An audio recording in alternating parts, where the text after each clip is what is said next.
tense at night? Don't be alone at night. I mean, a bit uneasy again at night, especially. Yeah. Since 1911, the Ethel Walker School has seen thousands of people pass through its campus. While many come and go with time, some remain haunting on this campus, watching from the shadows. We have decided to look into the most paranormal places on campus and hear the tales of their victims.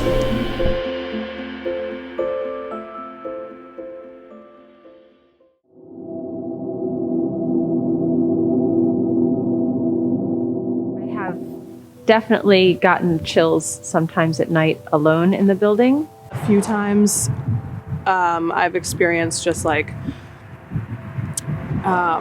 just the feeling of like somebody's watching you, kind of, you know, like you feel like there's nobody around. Well, when I first started here, it was 2019 and Kenzie was here in the winter, and I started on Halloween. So she was the first person to tell me about the closet and some of the stuff that's gone on in the house. I've never felt physically anything, but I have smelled an unidentified smell, which I've heard other people say is connected to the ghosts. I worked in, sometimes while I was in college, the winters and summers, I just did like admin work and stuff. So I was here miscellaneous hours. One time when I was alone at night, there was a door right in front of me closed, and nobody had gone in and out of it for like 15 or 20 minutes. And all of a sudden it swung open to the point where it wasn't just like a creak open. And I like peeked over and nobody was there. And that like kind of feeling of somebody was standing there, but nobody was standing there was kind of there. And needless to say, I packed up my stuff and left for the night because I was not playing with that. So the first thing I did when I heard about the closet was walk in there and introduce myself to the ghosts because I wanted to be polite. And Marion keeps her candy in there, so I also wanted to be able to go in there often. The closet that used to be the main entrance and the main stairway, it's now a closet between two adjoining offices, and I definitely avoid going into there at night. We all do. So, because that's a place that people have said that they've really felt things or had experiences, and that's where that slightly sweet smell is. So I think there are others who might be able to speak to their experience in the closet. I've heard there has been a medium that has come into the house. The first person, I guess, identified that there's spirits, ghosts, whatever you will, refused to go in the house. They wanted no part in it. So I introduced myself, and I never felt anything in that closet, but I know a lot about the lights and the pipes and things just kind of turn on and off randomly.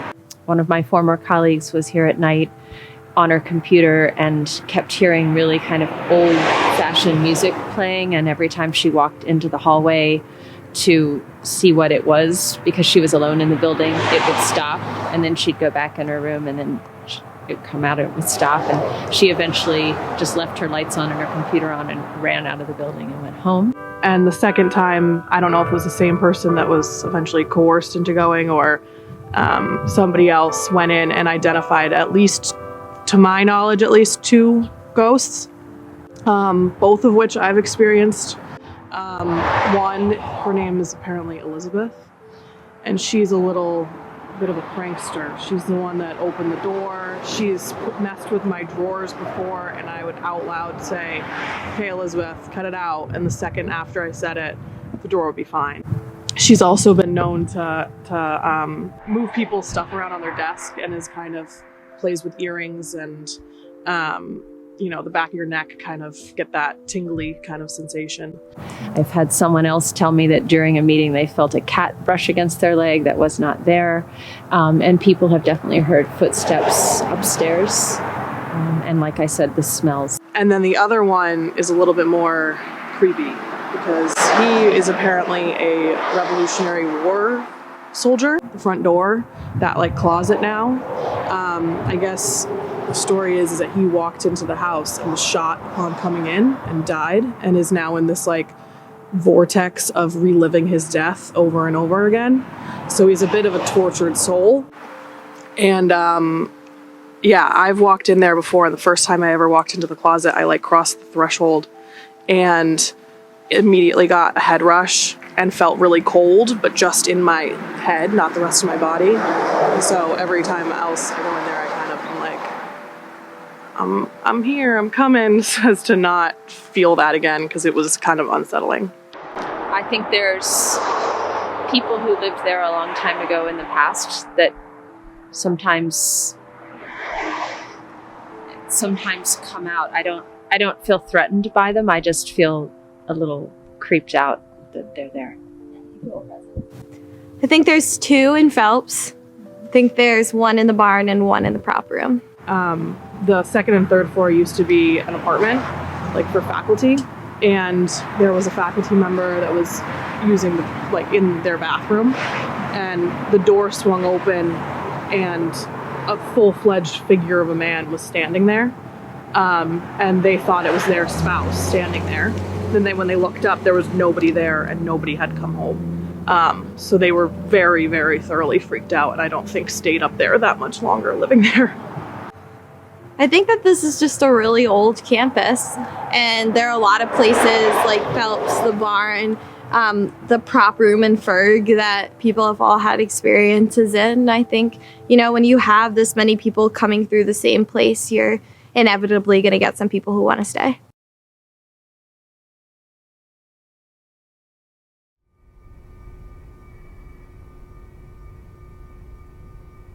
We've been given accounts of 2 incidents in Ferg from a faculty member. The first encounter. I was at the end of an evening's work, standing at the back of the auditorium looking down at my phone when I heard footsteps. Clear footsteps. A woman's footsteps.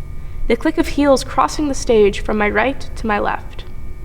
I looked up, ready to greet a late working colleague, only to see an empty stage, but I continued to hear the loud footsteps steadily crossing in front of me. I waited for someone to appear from behind a curtain, even though I knew there was none correctly positioned that would actually provide cover. I waited for a stage door to open or close, for a drapery to billow as someone passed by, but none of these things happened. The footsteps continued in front of me, then stopped. The theater was silent again.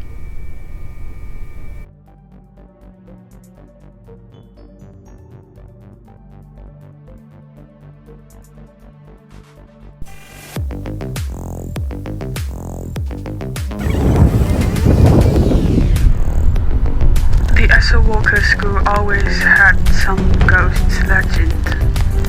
We set out to explore them and listen to their stories in-house.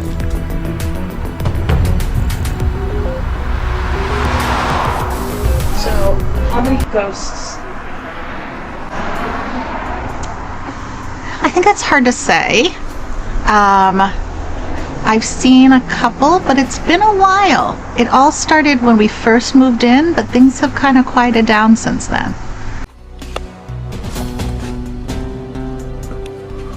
You going in? Is it over there?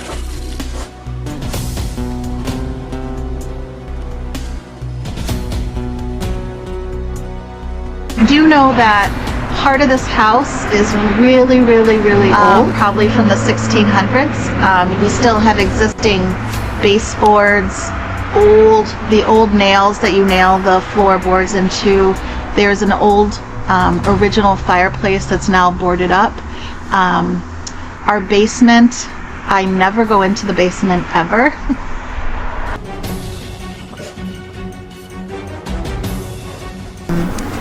I would be upstairs, like in my room, and it would sound like there were kids in the hallway, like running, and I would step out into the hallway and no one would be there. And I always thought that was weird.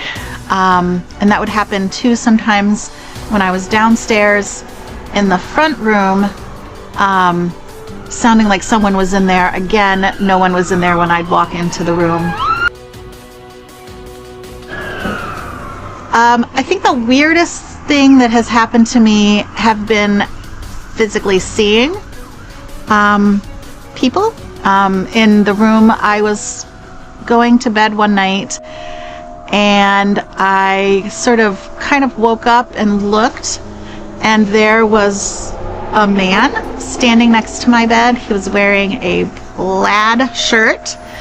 I did not see his face, and I screamed and literally like flew out of the bed, and then stood up, and he wasn't there anymore. Another time, again, during the night, sleeping, kind of woke up, and at the foot of the bed, it looked like there was an older woman standing at the foot of the bed, and then she was gone.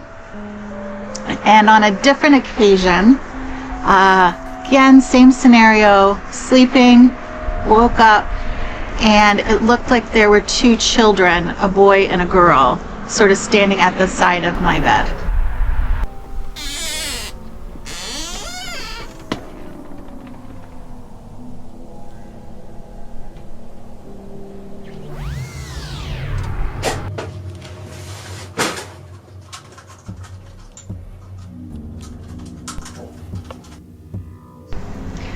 So I think I'm just thinking about another episode. A couple of times again, as I'm falling asleep, I've had the sensation that someone has sort of like gently put their hand on my head.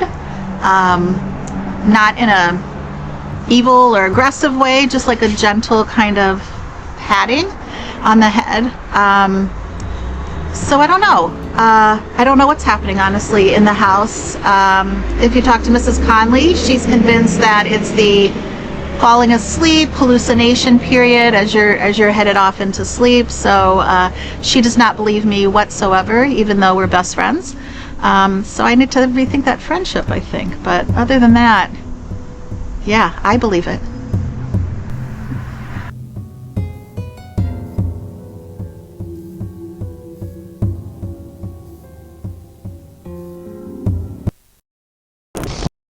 After hearing all about the paranormal experiences our peers had endured, we decided to put what they said to the test.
Just cute. Hindi, don't play around like that. I'm not playing. I swear to God, I'm not playing. Everyone, shush! Shush!